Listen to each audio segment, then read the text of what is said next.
Remember to turn on the recording this week. Oh no, don't no worries about it. we're just we're just learning the technology. It seems.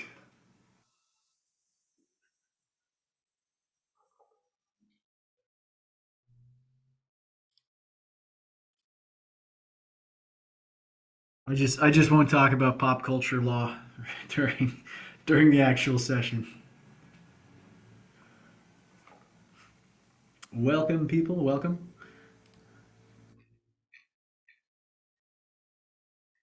We will start at 10 o'clock on the dot. I hope people are doing all right.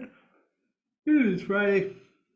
If you live in the Willamette Valley, the World Beat Festival is this weekend. It's a fun event for the whole family. If you're not in the Willamette Valley, you can make a trip over here and go to the World Beat Festival.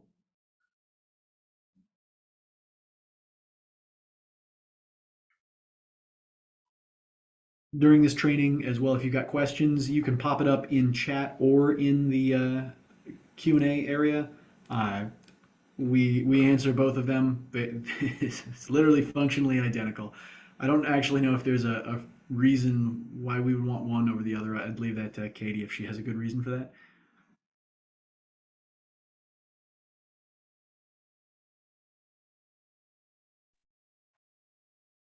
I'm sorry, I missed that. Is there a preference on for Q&A or webinar chat as far as like record keeping and function goes? Is there functionally any difference, or if a person puts their questions in the Q&A versus puts it in the chat, it's the same? We don't save them, so it's whatever your preference is. All right, no preference. So whichever one you want to put in. Let's get this show on the road at 10 o'clock on the dot. My clock shows 1 minute to go, so we'll shoot the breeze for another 15, 20 seconds, I think.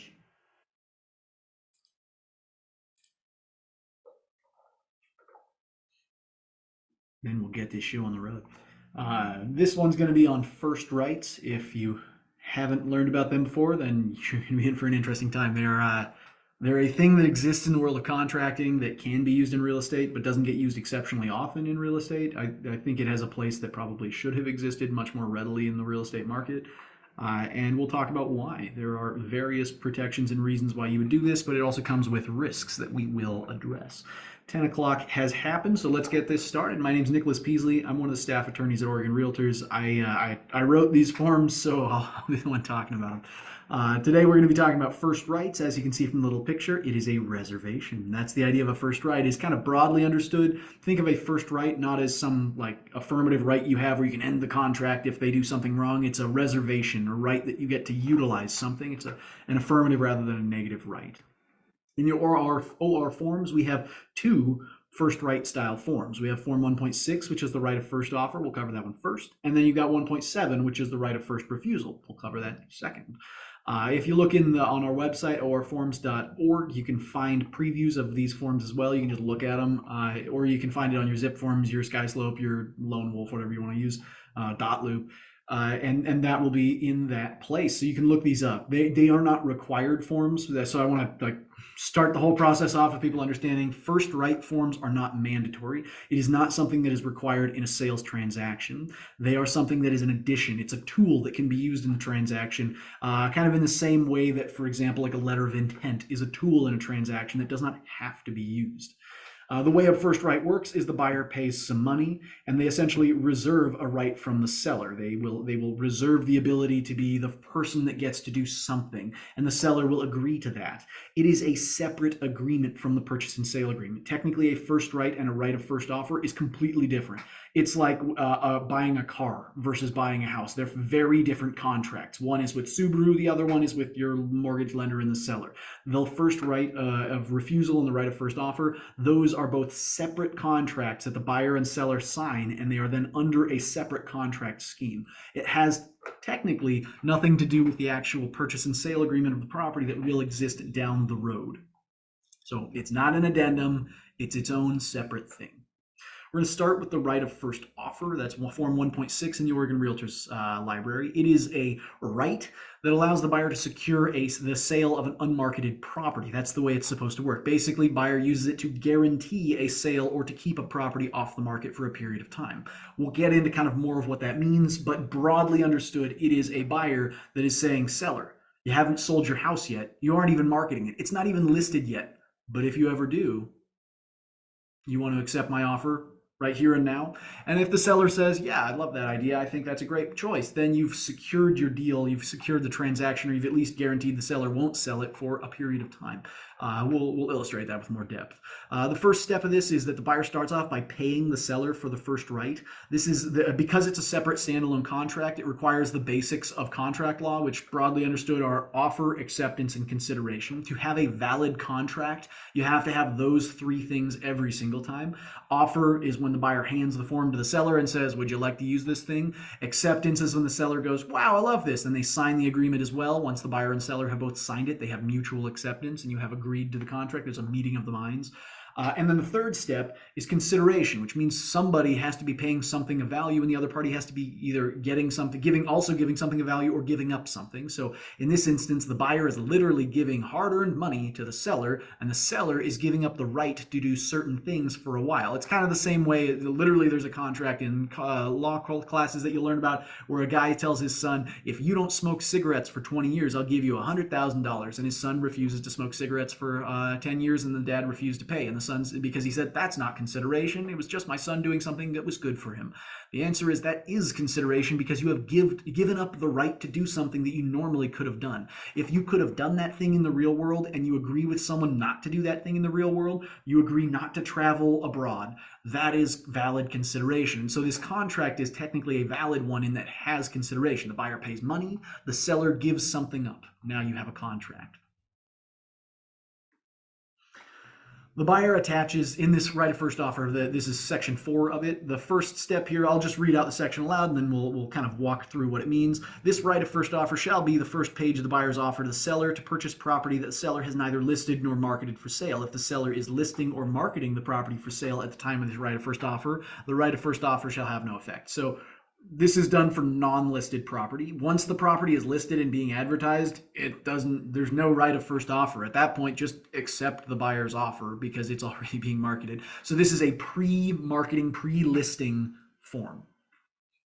The buyer shall attach a completed and unsigned purchase and sale agreement with all necessary addenda to this right of first offer. So as a buyer, you give this form to the seller and you say, seller, I would like to reserve a right of first offer. Please see the attachment. It's a purchase and sale agreement with all the terms that I would normally fill out on it. The only difference is the buyer has not signed this attached offer. You basically send them a pre-filled offer and you say, seller, if you would like to agree to this right of first offer, you're agreeing that if you ever do sell the property, you're immediately going to accept the deal that I have handed to you, this offer that I am providing to you. It essentially is a way of a buyer pre-gaming all of their terms and saying, seller, if you want to sell your house, I'm willing to do all of this stuff. All you have to do is agree to it at some point. If you ever do decide to market it or sell your house, we can just already be underway. You don't even have to go through the rigmarole of advertising the house. You can just, as soon as you decide to sell, boom, we have sold that property and we're using these terms. And if the seller agrees to those terms, that is your terms for that contract, for that transaction. If the seller doesn't agree to the terms, they want to counteroffer, they want to change the terms, the seller would literally just say, I don't agree with those terms. You should change some stuff on that offer that you're presenting me. Like if there's information that's inaccurate, the seller can go, I mean, I like the right of first offer and I like the idea of it, but I have a wood stove and your thing says there's no wood stove. So you're going to need to change that if we are going to be underway on this right of first offer. So you can modify it, but you don't modify it in like counteroffers or anything like that because the seller is not counteroffering. The buyer is simply placing something out there and saying, these are the terms I'm willing to be under contract on. If the parties sign the right of first offer, they're basically agreeing that the seller will not list the property until they have followed the procedures in this contract. So by paying the seller, the buyer is basically guaranteeing that the seller will not try and market or list or advertise the property until they have gone through a very strict procedure of offering it to this buyer first. If at some point the seller wants to market the property before a specific date, before a specific term period, that's how this one works, right? First offer period. Seller desires to sell, market, or otherwise transfer the property before some specific date. You'll set that in, write it in specifically. If you're reserving a right of first offer for the next 6 months, you'd write in, what is today, the 23rd? You'd say this right of first offer is valid until December 23rd, and that would reserve you those 6 months. Essentially, any time that the seller wants to market the property until December 23rd, they must first deliver the buyer a signed copy of this right of first offer form. They should just hold on to it until the term's over, as well as the first offer sales agreement. So if you are a buyer, you hand them the sales agreement in June and you say, okay, seller, if you are gonna market your house for the next 6 months, if you want this shiny $1,000 I'm about to give you, you have to agree that in the next 6 months, if you do sell your house, we're just going to go on these terms. And if the seller looks at it and they say that's a pretty reasonable offer, I like that. That seems like a fair price for my house, and I want $1,000 right now. The seller can sign the right of first offer.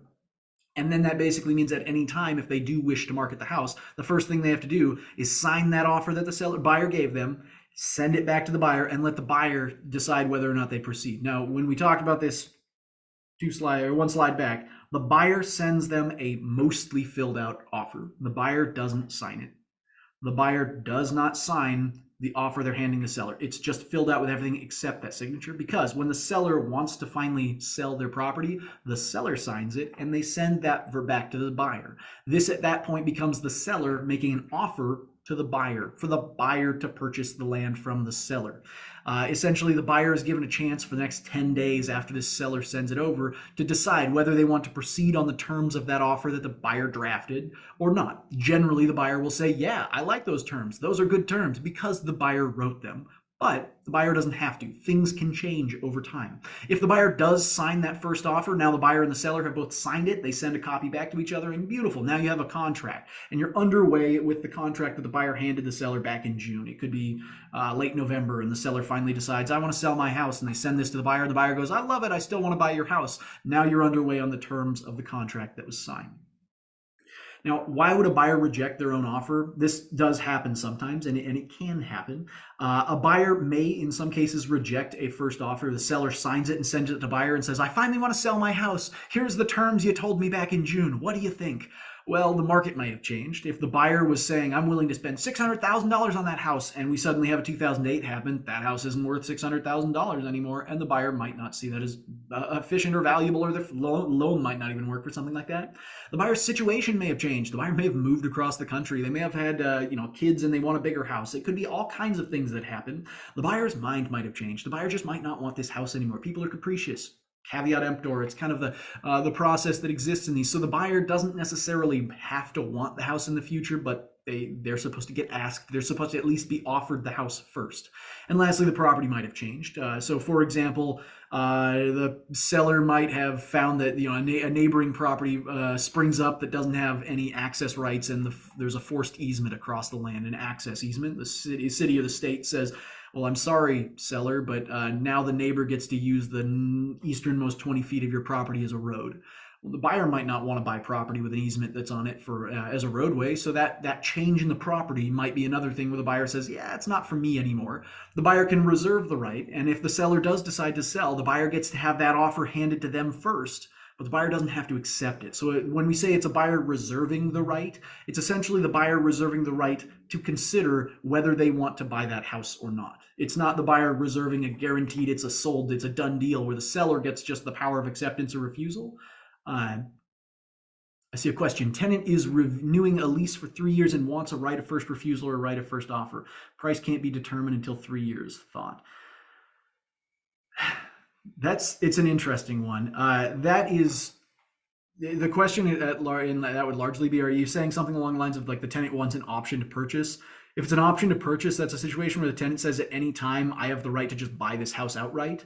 And that's not quite the same thing as a right of first offer.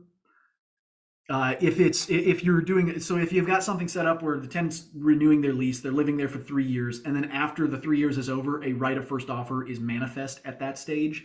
The price, you can set up the price as a mobile piece, but I don't know what seller would ever agree to a mobile price point. Essentially, you can do that is the answer, but it's fundamentally risky for the seller because they're basically just agreeing to lock themselves into the deal with a price that no one knows.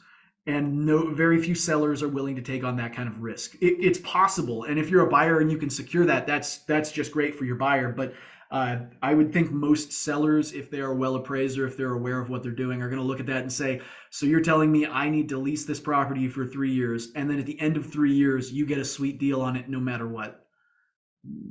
There's no benefit in this for me. I'm just going to lease the property to you. Uh,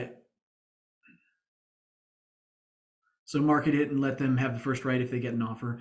That is actually a right of first refusal that we can show you how that one would generally work. But if the question is just when it's marketed, you need to give the buyer that's got this lease like special notice. Say, hey, by the way, we're going to market sell the house now. Put in your best offer now. You can do that. You can put in a required notice provision. But a first right is a mandatory. It's essentially a situation where the seller binds themselves. They lock themselves in to having to make an offer to the buyer. When you sign a right of first offer as a seller, you are agreeing that at a certain point in time, if you decide to sell, you will personally, as a seller, make the offer to the buyer.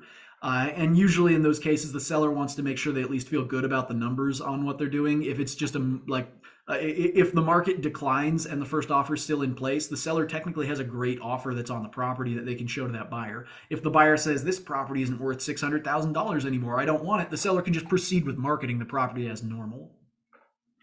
So I would say what you're talking about there, Michelle, it can be done, but I don't know if functionally it would be done. Wouldn't that hinder the market's ability to determine the true value of a property or an asset? Theoretically, it does. The difference there is essentially you can lock yourself in at any time as a seller. This is roughly the equivalent of a seller telling a buyer, I am willing to sell my house to you. Let's put the closing date 300 days out, something along those lines. The selling price of the property is not necessarily supposed to be exactly what the market abides at any given moment because you bind yourself 30 days in advance of what the market would actually show the value of that property.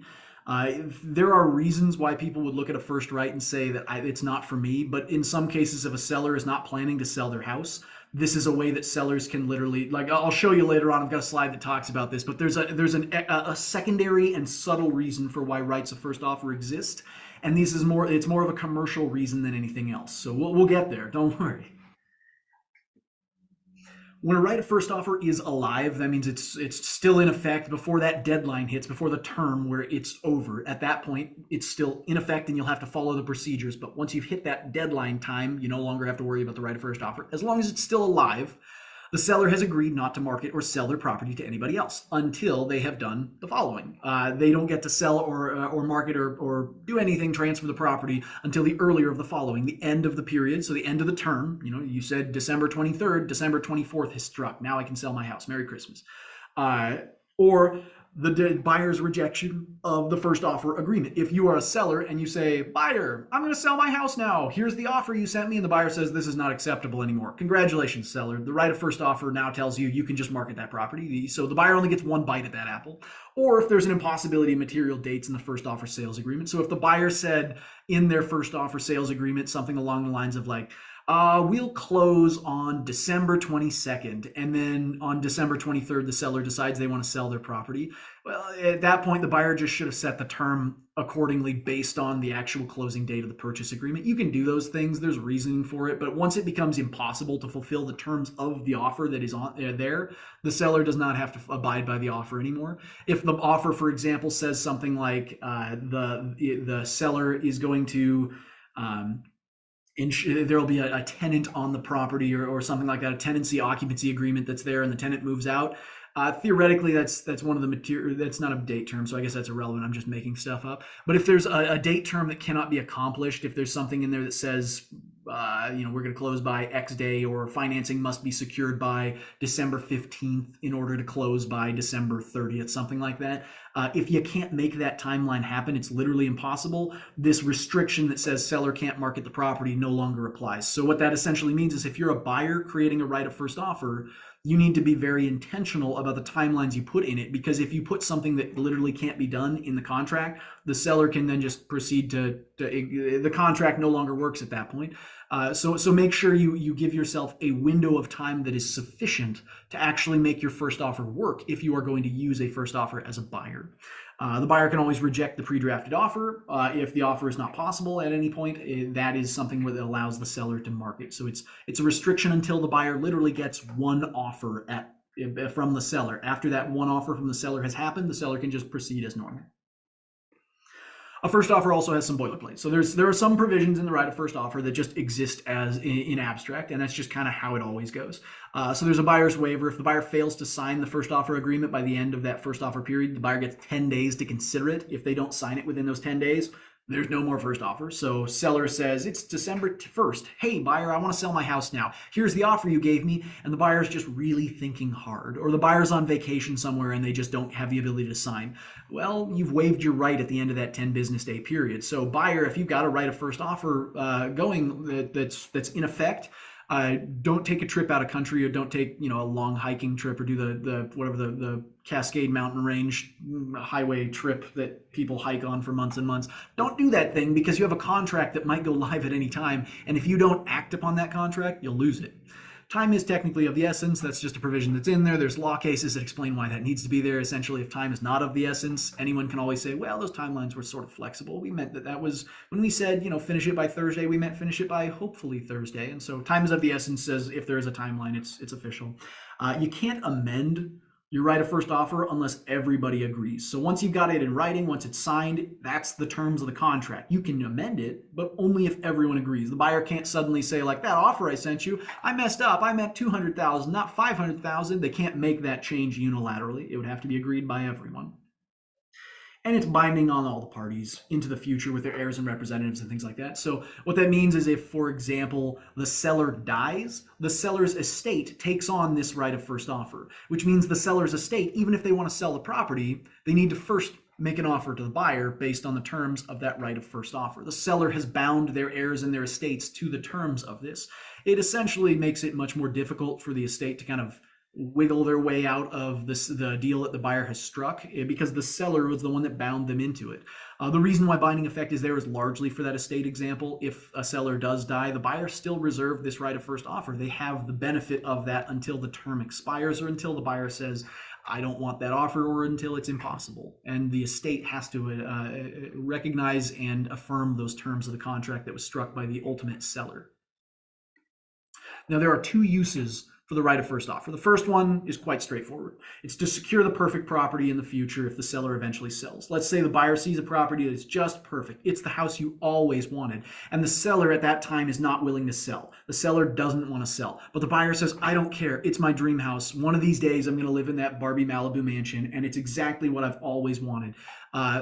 That you can do that sort of thing, but the way that you would do it is you would essentially say, I am going to secure this house. I'm going to put a right of first offer and say, okay, seller, if at some point you do want to sell, I'm willing to buy it. And here's my terms. I'm willing to give you a good deal on this one. You can reserve it into the future. Now, if the market suddenly declines, the market takes a nosedive, the seller might be willing to sell at that point because you've reserved this house on a pretty good deal. It essentially guarantees you the property in a market decline scenario when the seller is willing to sell. That is the first usage, if you've got a buyer with money to burn. The second usage, and this is the interesting one, this is the commercial version. It's the subtle version of the right of first offer. It is to prevent a seller from selling property to competitors.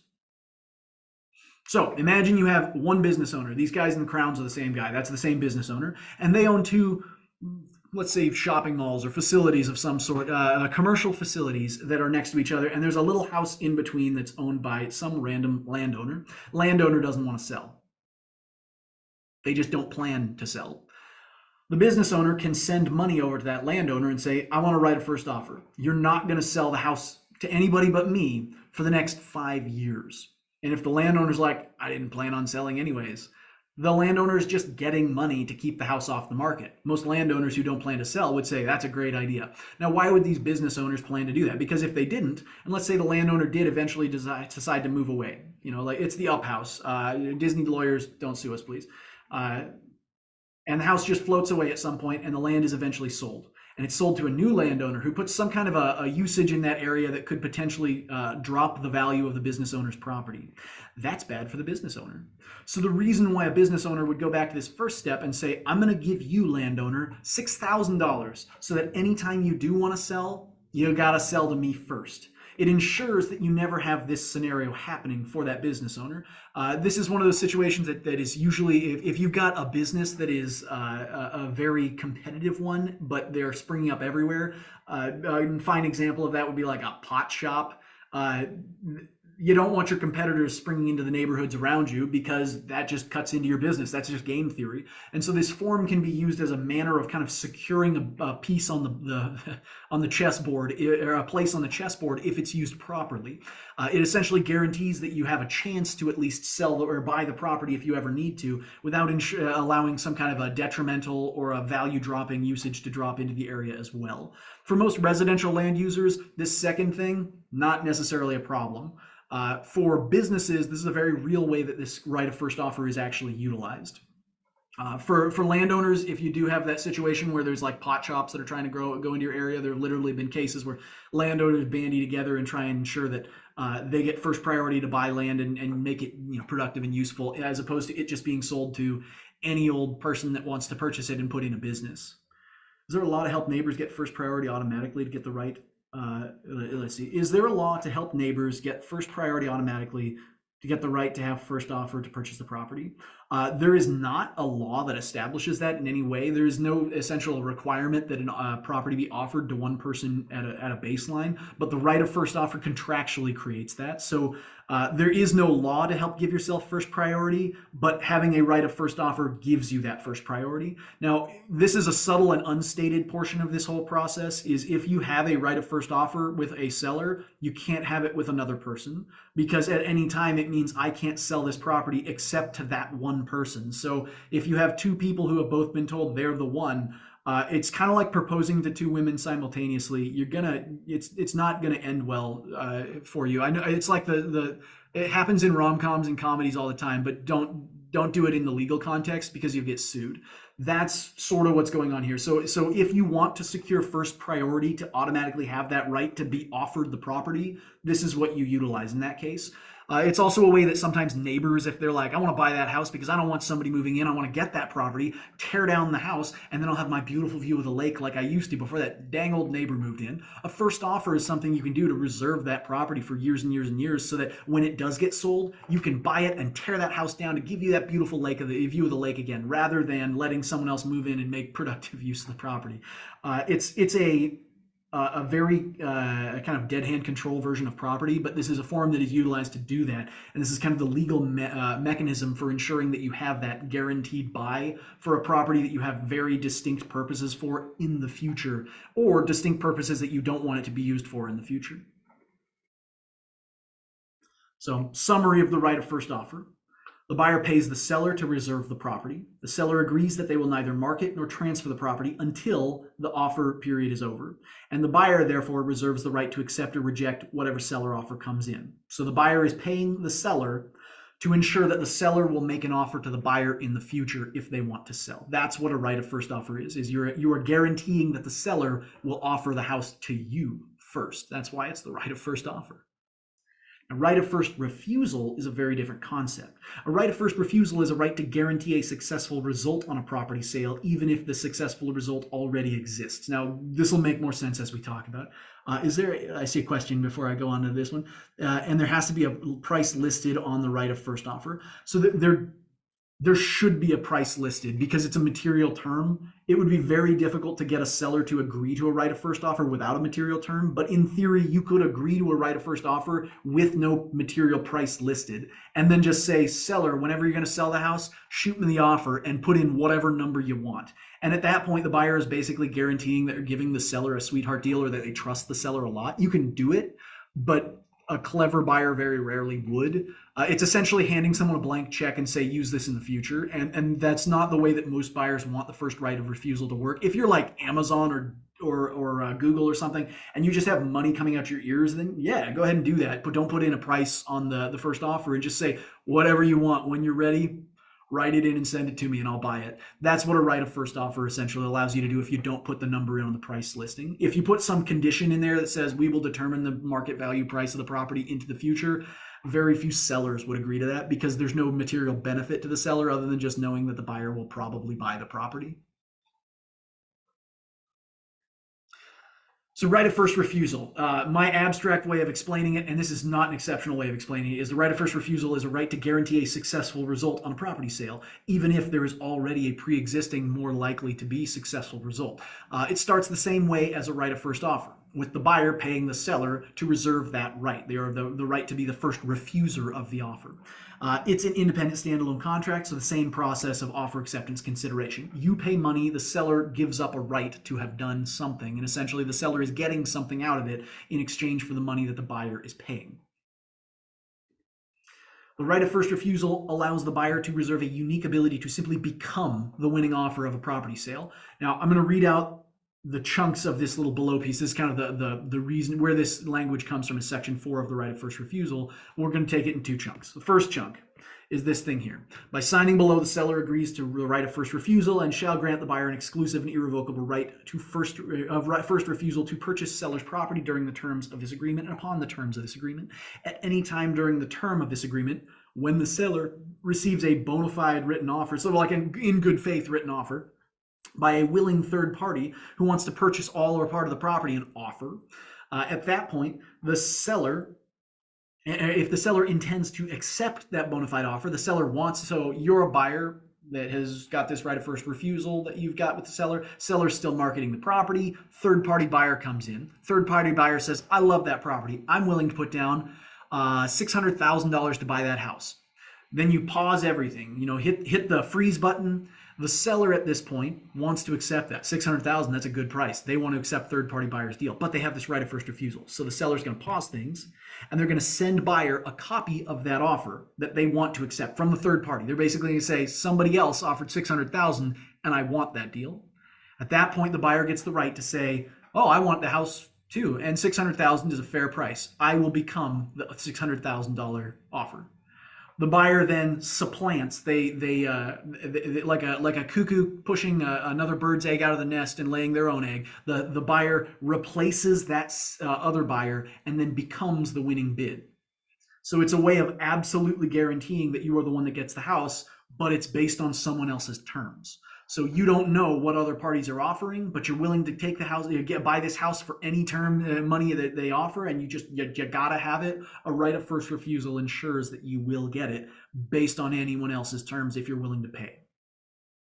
The buyer can exercise the right of first refusal. They don't have to, but they can. Basically, seller says, look, somebody offered $600,000. Do you want the house too? If you do, you can be $600,000 buyer offer. But if you don't, I'm just going to accept the $600,000 offer. Buyer gets 5 days to think about it. If they think about it and they like it, we've got a notice of acceptable offer that's attached to this. We'll get to it. And the buyer can say, you're right.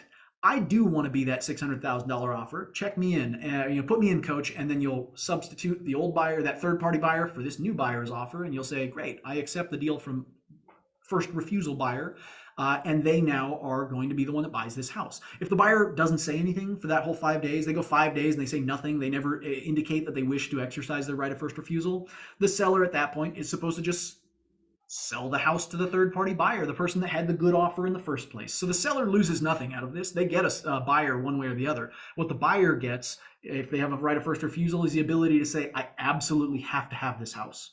So I will pay whatever it takes to be the buyer. When a seller wants to activate that right of first refusal, they should not counteroffer anything on that. So when we talk about this offer from a third-party buyer, you shouldn't be counteroffering if you're a seller, because a counteroffer throws this whole thing out of whack. What a seller is supposed to do at that point is basically just call up the buyer that put in that offer and say, hey, there's some things that need to change on that offer. I've got a right of first refusal, so I'm not really supposed to counteroffer this thing. What I'm telling you is you need to redo your offer. Please submit the offer offer again with these changes. There's a wood stove, there's a well.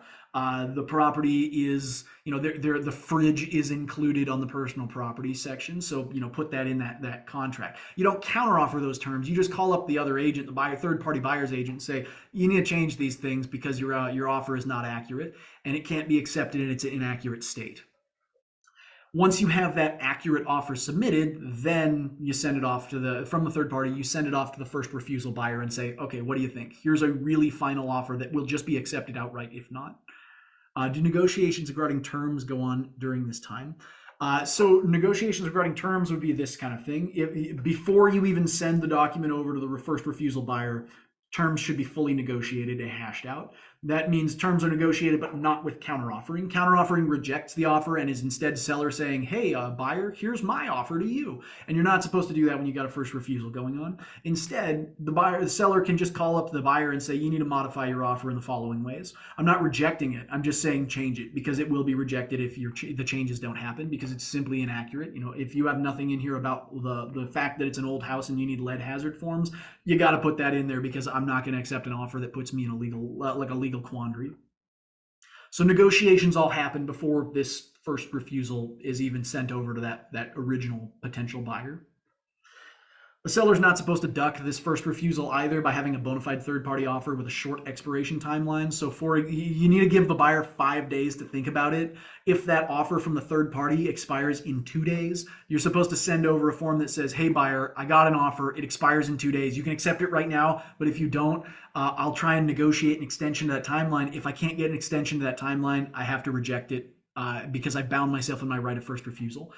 Essentially, at all times, if you get an offer and you have a right of first refusal going on, you're supposed to contact that offer and say, if you don't have a 5-day expiration timeline on it, a 5-day deadline, you need to tell them, I need 5 days before this thing expires because I have to show it to the buyer who has a right of first refusal. If you don't want to extend that timeline out for 5 days, you don't want to extend it, I am contractually obligated to reject your offer. So please extend your timeline. This ensures that the buyer does get their 5 days to think about it. And this is something that can be modified with an addendum. If the buyer is like, I don't need 5 days, I need 2. You can amend the right of first refusal to set that up as a 2 business day period, which may make it easier to collect offers. But in general, you can't have a buyer that sends in an offer that expires in 24 hours and then you send it over to the seller and you're like, it expires in 24 hours. The first refusal buyer, you say, it expires in 24 hours. You got to answer fast. The first refusal person gets their time to think. They can make their choices. They can contact their lender and see if things work. This is the more important element of the right of first refusal. How does it exercise? Not like does it do Pilates or something, but like how do you utilize the right? If a buyer exercises the right of first refusal, the buyer they replace and supplant that third-party offer, and you add $100. That's why it's a better offer. It's plus 100. So when a buyer says, I am exercising my right of first refusal, I am now that offer, plus $100 on the purchase price. Otherwise, all other terms are the same, with one exception. The payment terms and the loan program provisions and the attendant timelines attached to those payment terms. So if it was an all-cash offer, the buyer, if they have a right of first refusal, can say, I want to be that offer now, but it's no longer all cash. Instead, we're doing a conventional loan, and we've got the conventional loan timelines. That is a material change. But it's a material change that is reserved in this form. If it is, for example, a fair housing loan or a veteran affairs loan that came in on that one, and the buyer that has the right of first refusal is not a veteran or they can't get a fair housing loan, they have the right to be able to say, yeah, it's not a VA loan anymore. We're instead on a conventional loan because I just can't do a VA loan. Now, if the buyer can do a VA loan, they should probably still do a VA loan. They can just do that with the right of first refusal. I see a question in there that says, past experience has included an attorney to put first right into play and approval. So the form eliminates the use of an attorney. Is that correct? Yes, depending on what's going on. If you have in general, I would say I think I understand the question, and the answer would be yes. But there are sometimes some really moving parts that you still want an attorney involved in these sort of transactions. In those cases, then you would still use an attorney in those. If you have a right of first refusal that's got some really funky provision attached to it that allows the buyer to do something sketchy or something untoward, an attorney should be involved. If you're just doing the run-of-the-mill right of first refusal, kind of in the way that we're outlining here, attorney is not necessarily required. With that said, the buyer should always understand that this is not a guarantee that they get the house, because if no offers come in, before the end of the first refusal term, then it just expires, and the buyer spent $1,000 to reserve the right to maybe hopefully be the best offer. So buyers shouldn't just use this every time because like it's perfect. It always gets me the deal. It might not. And if somebody comes in way over you, like some oil executive from across the globe it comes in and says, yeah, it's only worth 600K, but I'll spend $1.5 million. Your buyer can't necessarily spend $1.5 million, and so this first refusal might not be worth it. And in those instances, being a buyer that spent money that you're not getting back for a right that you can't exercise is not necessarily the best case scenario. And in those instances, it's nice to be able to say, yeah, the attorney talked to them and they understood the risks. Using one of these forms, there are some explanations that need to be given. They're in our advisories, but you should also just really be clear with the client. This is not a golden bullet. You use it for a reason, but you don't necessarily use it to just like guarantee your dreams come true. So it's not a make-a-wish kind of form. It's a tool in a tool chest. All right, so where was I? Seller can only sell the property to one person at a time. So if the buyer becomes that third-party offer, the parties agree to sell the property to the buyer. The seller has to implicitly reject the third party or allow that offer to expire. So it's unfortunate for the third-party buyer that wanders in to try and buy a house that is subject to a right of first refusal, but that's just how the cookie crumbles sometimes. Your offer is sometimes worse than the other ones. Literally, the buyer who places this offer is a better offer by $100, and they also reserve the right with other money beforehand. So it's not something where the third party offer or buyer is like actually just being like dumped on by the legal transaction. This is just kind of how it works sometimes. You aren't necessarily the person that gets the rose when you're on The Bachelor. That's just how it works.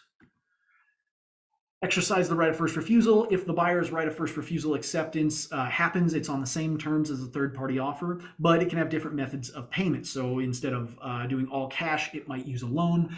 If you're doing a loan, there's going to be timelines that are different from the all cash proof of cash funds. Those timelines move. Otherwise, closing date's the same. If they have a post occupancy agreement that goes in and it's like, yeah, the seller gets to live here for 3 months before I move in, that's part of the contract. That was one of the terms. The buyer needs to agree to that term if they're going to be agreeing doing that. So the only terms that modify, the only ones that move, the only moving parts are the payment terms. Is it a loan? Is it cash? Is it a VA loan? Is it a fair housing loan? Is it conventional? And the timelines attached to those loans. If you need to get an appraisal because the lender says you need an appraisal, that timeline is now added to this contract, even though the original third-party buyer offer might have just been all cash and not even considered an appraisal.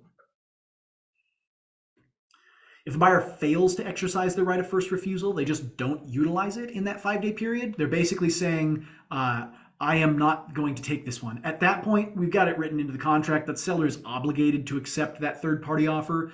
Technically, they're not obligated. The seller, if they have that third-party offer, they show to the buyer and they're like, it's perfect, I want to be this offer. And the buyer says, I don't want that to be that offer. The seller suddenly gets cold feet and says, actually, I don't want to accept this one either. You're right, it's a bad offer.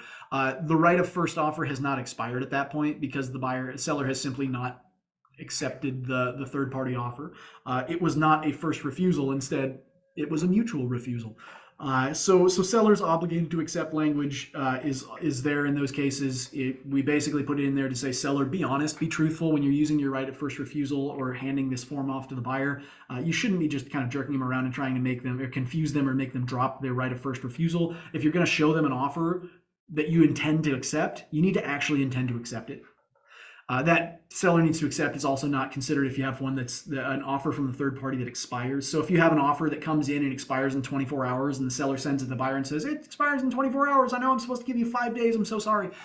If that 24-hour offer expires, the buyer is not, even if the seller, for example, the first refusal buyer does not act upon that 24-hour expiration third-party buyer offer, the buyer is still fine. They're in the clear. The first right of refusal still exists. It's not something that then cans the offer because the buyer didn't accept the offer when they didn't have their 5 consideration days, their 5 days to review. So if buyer doesn't get their 5 days, the right of first refusal still exists. Right of first refusal lasts for a set period of time. After this period of time ends, the seller doesn't have any obligation to present offers to the buyer. So until the date that you write into this is what the buyer is purchasing, is the right to be the first refuser until this set day. Until this set day, the seller needs to show that best offer that they want to accept to the buyer. After that day, the seller does not have to send anything to the buyer anymore. There are also boilerplate terms, they exist. One of the most important ones to note here is this kind of specialized one on consideration. If there is money that is given to the seller as consideration for this, that consideration at the onset of this, it doesn't get utilized as earnest money in the contract. It's just money paid. It's not refundable. It doesn't come back out of escrow. It doesn't get applied to the purchase price. The buyer, when they purchase a right of first refusal, they have bought a thing. They don't get a refund on that price, even if the sale fails later on. If the buyer goes in and they're like, yeah, I totally agree with this third party offer. I want to be that offer. $600,000, no inspection period. If the buyer suddenly goes, hold on, no inspection period. I know I just agreed to the contract, but that's ridiculous. I want out of this contract. The buyer doesn't get the money back that they spent on this right of first refusal.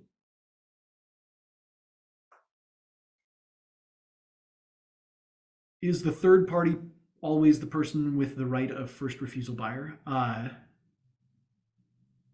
I'm not sure how to answer. If you could rephrase that question, Bob, I'll get to it. Uh, so boilerplate, it exists. Money that gets spent on this right of first refusal, it's gone once you've spent it. It's just in the seller's pocket. You don't get it back. It's non-refundable.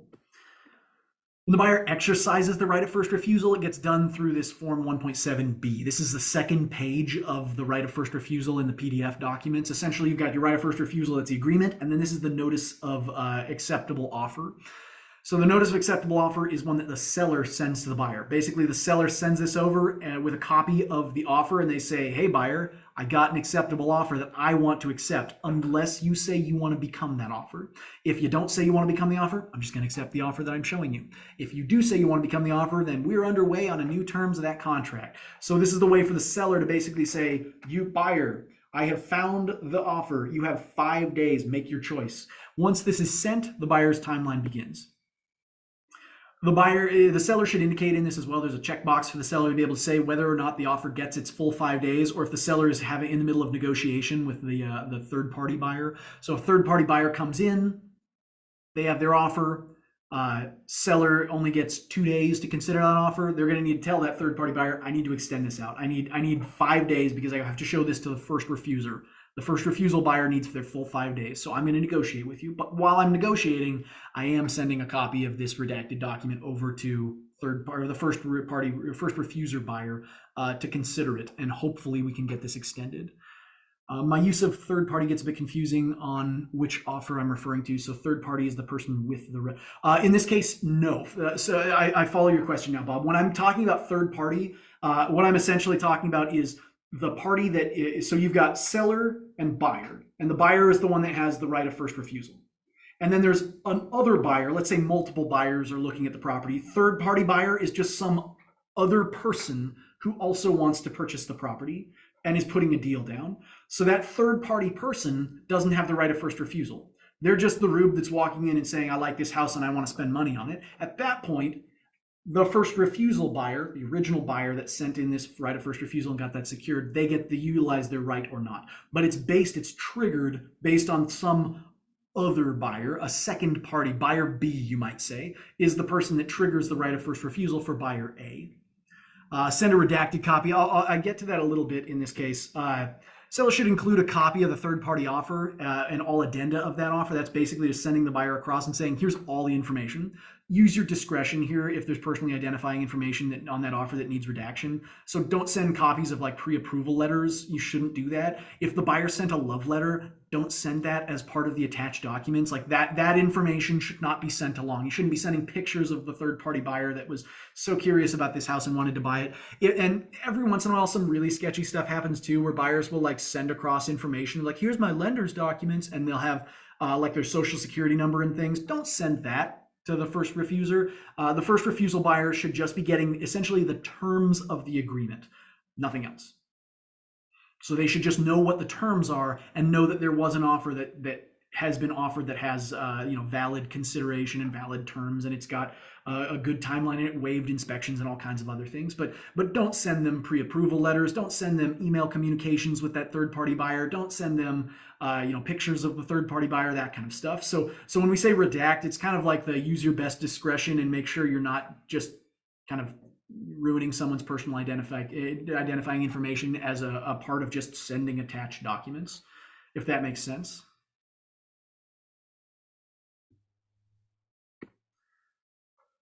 once you've got this form 1.7b sent over, so the seller signs it and sends it across. They send this whole document along with the attached documents, and they send all that information over to the buyer. And then the buyer gets to exercise the right within 5 days. The buyer gets their time frame to basically say, you know what, you're right. That's a great offer, and it's now my great offer. And if they do that and they sign this and send it back to the seller, congratulations, you're under contract on the terms of that new contract. The buyer with the right of first refusal and the seller are now under contract together, and they're under contract for $100 more than the purchase price of that third party offer, as well as all the other terms that were consistent in that one. At this point, you're going to want to write up an actual purchase and sale agreement so that you have something physical that you can kind of deal with, rather than just dealing with kind of this odd redacted copy that got sent back and forth. The best case scenario is to write up the contract at this point and memorandize the information. But once the buyer signs in this little section here after receiving this and sends it back to the seller, you're under contract. You have got a contract that is going. If the buyer ever fails to exercise this right of first refusal, the buyer cannot claim that they were unaware that their failure meant that they lost their rights. So there's a section here that basically says, buyer, when I hand you, if I'm a seller and I hand you this document, I hand you an attached offer that came from some other person, I say, here it is. If you want to be this offer, you can, but if you don't, I'm accepting this one. The buyer can't just stay silent for a week and then go like, oh, how was I supposed to know I would lose my right? There's literally a clause in here that says, buyer, if you don't say within that 5-day period that you want to be the offer, you've lost your right of first refusal. It's no longer going to have effect, and the seller can proceed with accepting that offer from the third party. So it's to head off the pass of those buyers that are like, how was I supposed to know? I was on a lovely vacation. You reserve the right, you know what it says when you're a buyer reserving the right, and so you don't get that extra protection of being able to say like, oh, I didn't know. The I didn't know arguments always come up, and so most contracts will have something in them that says you do know. In fact, you have been appraised of that information. So why use a right of first refusal? This is the last slide of the slideshow. Essentially, this is for a situation where the buyer either really wants the property at literally any cost, they absolutely must have it, and they are willing to spend any amount of money to be that buyer.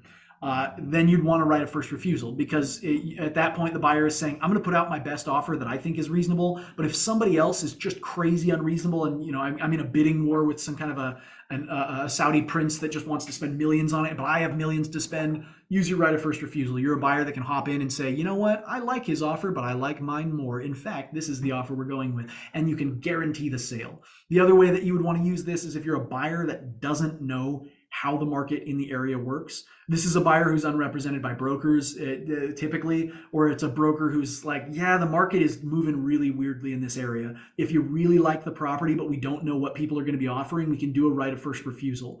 It's for that buyer who's hesitant and doesn't know what they want to do. They're the one that is trapped with uncertainty or anxiety. They can use a right of first refusal to essentially guarantee that they'll be relatively similar to the winning offer, or that they have at least the ability to be the winning offer. Theoretically, if the buyer says price is not an option, but I don't know what I want to offer, a right of first refusal is a fine way to use to kind of make those offers happen, because your buyer is essentially able to guarantee that they will have the outcome that they want. The only problem is they don't have control over any of the terms of what they want. So if you've got a buyer that's like, I really want to do an inspection, but I also don't know how the market works, should I use a right of first refusal? The answer should be absolutely not.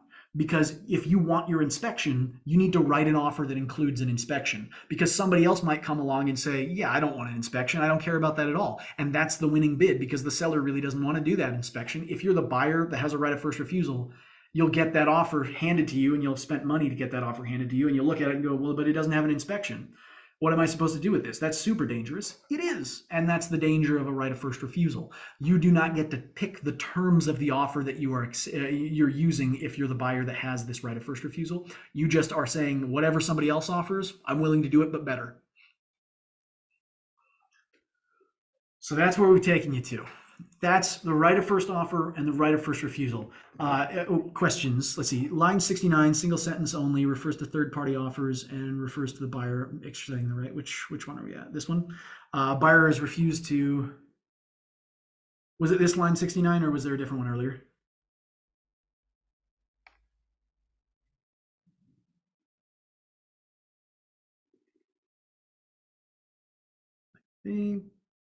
Yeah, so it would be this one. The failure to exercise. If buyer fails to exercise right of first refusal within the refusal period, This agreement shall have no more force and effect. Seller shall be obligated to accept the third party offer if buyer fails to exercise the right of first refusal. So in line 69, a single sentence only refers to third party offer and refers to buyer exercising the right. So it appears the third party is used for both parties. What am I missing? In this case, third party offer is defined in the right of first refusal as an offer that comes from the third party. I've got a screen share going.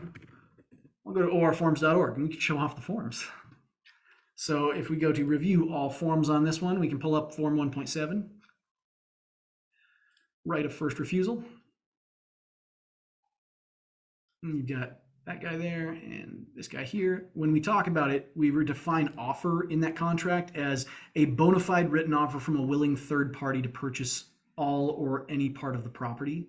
So when the seller receives that offer from some third party, someone who is not the buyer or the seller, those are the parties to this contract. A third party is someone who is not the buyer or not the seller. So if the third party offer isn't acceptable to the seller, he's still obligated to accept it. If the third party offer isn't acceptable to the seller should not be sending it across to the buyer because it's not an acceptable offer. Essentially, the right of first refusal only triggers when it is the offer that the seller says, unless the buyer agrees to this, I want it. If it's the deal that the seller is absolutely going to take, they're like just about to sign on the dotted line at the bottom and make that deal happen. That's when it's an offer that's going to be accepted by the seller, and that's when you send it over to the buyer and say, this is the one I'm going to accept. This is the one. This is the guy. He met my parents and everything, and they love him. So this is the one I want to accept. That offer, that's the one that you send off to the first refuser to say, okay, this is the one. If you want to be the one, you can, but if not, that's the one I want to accept. The reason why it's written in this way is essentially if you have a right of first refusal that doesn't have a consideration or a section in there that defines third party as the offer that is offered by someone who is not the buyer or seller and is otherwise not acceptable to the seller in the contract that they're going to assign, you get a problem in these contracts that actually there's case law on these sort of things nationwide where the seller will have like a cousin of theirs put in a super lowball offer, something that's like, I want to buy your house for $50. And you'll send that over and say, well, buyer, right of first refusal, you get your one shot at this, $50. I can't wait to accept this offer. Well, you didn't mean to accept that at all, seller. And so the problem is from the buyer's side, they look at that and they say, well, I don't want to accept this. This is a bad deal. I'm just, or I guess $50 would be great for the buyer. $5 million, and the buyer will go, this is a bad deal. Your house is not worth that much money. I don't want to buy this. At that point, if the seller doesn't accept the offer they showed to the first refuser, the seller is just trying to cut off the deal by saying, I showed them offers. They had their right to execute the right of first offer refusal, but they just didn't. By saying essentially, if you're going to show it to the buyer, you have to accept this thing. That guarantees that essentially the only thing the buyer has to deal with in the right of first refusal is the actual last station before the contract goes live.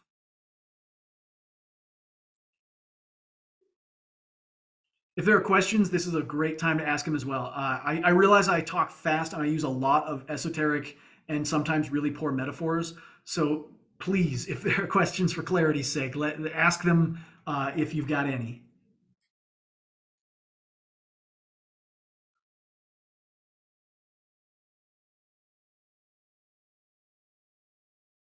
It is also worth noting these are separate and different from what is known as an option contract. An option contract is a very different concept. I believe the OREF library has an option contract in it, and we didn't put one in ours because it's largely an attachment to a lease. An option contract is essentially where a party pays money to guarantee the ability to say at any point, let's do this deal on the terms that we have established in our option contract. So rather than saying, seller, make the offer to me, an option contract is a buyer saying, I reserve the right to simply say, let's go, well, let's buy this thing. You basically put a thing on layaway, and then at any time you can use it and purchase it outright. That's an option contract. For right of first offer, what if the seller doesn't like the offer, price, or terms? Is it negotiable? Yes. So right of first offer, the seller shouldn't sign the right of first offer until that offer that's attached, the buyer's here's my best bid that I want to make, and if you haven't sold your house yet, this is what I'm willing to buy it for. If the seller looks at it and says, well, that's a bad offer, I don't want it, they're not going to sign this right of first offer. So what you end up doing is you negotiate back and forth on that attached offer most of the time when you're using a right of first offer. You basically say like 600,000, and the seller would be like, I think my house is going to be worth more than that when I want to sell it. And you'd be like 700,000. And if at that point the seller goes, yeah, that sounds reasonable, then go for it. What this ends up doing is a right of first offer in a lot of cases is basically it's this is a bad description, but it's the way of kind of infusing gambling into the real estate market in that parties are betting on what the future looks like. It's a buyer saying, I'm going to make an offer to you, and I'm pretty sure it's going to be a good offer, but I think it's going to be a better offer for me in the future. And a seller is going to be looking at it and going, that's a pretty good offer, but I think the market's going to decline, which makes that a really good offer. And if you still want the property, I like that really good offer that you've just made to me. It's not actually gambling, but if you know the definitions of it at law, it's close enough that you could probably make an argument. In Oregon, it's not considered gambling. In most parts of the nation, it's not considered gambling. But I'm a purist on my definitions for gaming law. But essentially, this is a contract that you will want to negotiate the terms of that offer back and forth. Now, if the buyer just hands it to the seller and it is perfect right out of the gates, there might not be any negotiations. The seller might just be like, yes, I'd like to take $2,000 to eventually sell my house to you for exactly the terms you put there. I was thinking about selling it in a couple months anyways. Now you've just secured it. I don't even have to like go through the rigmarole of dealing with the advertising and MLS and people walking in and looking at my house during open houses and doing weird stuff like crawling into the crawl space or kicking in the walls.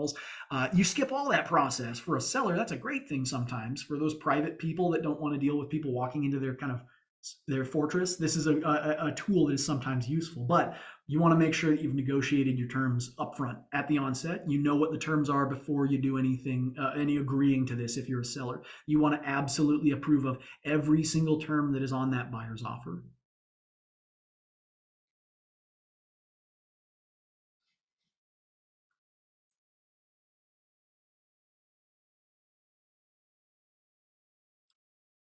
So we feel like experts on this. If at the end of this you felt like you would never want to use one of these rights of first whatnot, that is an okay response as well. These are tools that are sometimes usable, but they're usable when a client wants it. If there are instances where it seems valuable, it's a tool to use, but it should not be a skeleton key that you apply to every single contract and every single transaction. Oh, contact information. I'm a staff attorney at Oregon Realtors, so the easiest one for this one actually is legal at OregonRealtors.org. Uh, if you send a message to legal at OregonRealtors.org, I am the legal hotline, so I answer all the legal questions that pop in for us. The other place where you can ask questions is at forms at OregonRealtors.org. We'll answer questions about forms specifically, and the forms one usually has a kind of a faster turnaround time. But if you have any of the legal questions, you can send us an email at legal@OregonRealtors.org. We'll start it off by sending you what's called a letter of or a memorandum of understanding. And if you've used the legal hotline, you've signed that. And it basically says, we're not going to like write your divorce settlement. We're not going to do child custody battles for you. We're not your lawyer, but we will provide legal advice and interpretation of things. And we're the experts on forms in the state of Oregon. We get sent this way from both major form libraries for questions. So if you've got them, legal@OregonRealtors.org. That's the best way to contact me. Is it's kind of like a police officer telling you their phone number is 911. That's essentially what I did, but it functionally gets you to the same place.